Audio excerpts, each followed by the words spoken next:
Ladies and gentlemen, please welcome Akarsh Aditya. ನಮಸ್ಕಾರ ನಮಸ್ಕಾರ. ಬರಬೇಕು. ಚೆನ್ನಾಗಿದ್ದೀರಾ? ಬಹಳ ಖುಷಿ ಆಯಿತು. ಹೊಸ ಡಿಶ್ಶು ಪಾನಿ ಪಡ್ಡು ಅಂತ. ಪಡ್ಡನ್ನ ಸ್ಮ್ಯಾಶ್ ಮಾಡಿಕೊಂಡು ಪಾನಿ ಜೊತೆಗೆ ತಿನ್ನಿ. ತುಂಬ ಚೆನ್ನಾಗಿದೆ, ತುಂಬ ಡಿಫ್ರೆಂಟ್ ಆಗಿದೆ. ಈ ಕನಕಪುರ ರೋಡ್ ರಘುವಿನಹಳ್ಳಿನಲ್ಲಿ ನಮ್ಮ ಅಡಿಗಾಸ್ ಅಂತ ಒಂದು ಹೋಟ್ಲ್ ಇದೆ. ಈ ಹೋಟ್ಲು ಸ್ವಲ್ಪ ಟ್ರೆಂಡಿಂಗ್ ಅಲ್ಲಿ ಇರುವಂತ ಹೋಟ್ಲು. ಬಹಳ ಜನ ಫುಡ್ ಬ್ಲಾಗರ್ಸ್ ಇಲ್ಲಿ ಬಂದು ಟೇಸ್ಟ್ ಮಾಡ್ತಾ ಇರ್ತಾರೆ. ನಾನು ಕೂಡ ಇಲ್ಲಿ ಆವಾಗ ಬಂದು ತಿಂತೀನಿ.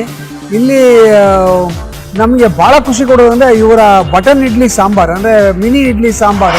ಆರೋಗ್ಯ ಭೋಜನದಲ್ಲಿ ನಾವು ಪಾಯಸ ವಿಶೇಷ ಮಾಡ್ತಾ ಇದೀವಿ. ಆರೋಗ್ಯಕರವಾದ ಪಾಯಸಗಳನ್ನ ಮಾಡಬೇಕು ಅಂತ. ಸೊ ಮೊದಲು ಯಾವ್ದು ಹೇಳ್ಕೊಡ್ತೀರಾ ನಮಗೆ? ಮೊದಲು ಹೆಸರು ಬೇಳೆ ಮತ್ತೆ ನೈಲಾನ್ ಸಬ್ಬಕ್ಕಿ ತಗೊಂಡಿದ್ದೀನಿ. ಮಾಮೂಲಿ ಸಬ್ಬಕ್ಕಿ ಕೂಡ ತಗೋಬಹುದು. ಸಬ್ಬಕ್ಕಿ ಮತ್ತೆ ಹೆಸರು ಬೇಳೆ ಹಾಕಿ ಒಂದು ಪಾಯಸ ಮಾಡೋಣ.